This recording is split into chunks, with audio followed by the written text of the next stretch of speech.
Toshkent viloyati Bo'stonliq tumani Rahnamoy MTQ xodimlari bilan hamkorlikda to'planib qolgan chiqindilar joyiga borib, holatni bartaraf qilmoqdamiz. Qolganingiz davomida ko'rsanglar bo'ladi.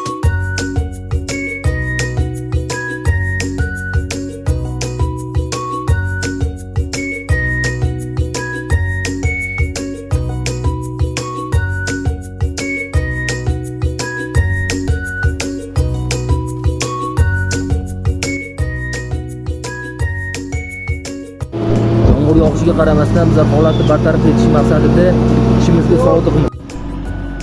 Yomg'ir yog'ishiga qaramasdan xodimlar bilan birgalikda mana shu chiqindilarni mashinaga ortib olibdi. Ancha-muncha to'planib qolgan ekan. Hozirgi bartaraf qilayotgan joyimiz To'g'risaydagi 7-sonli maktabning chiqindilari bartaraf etilmoqda.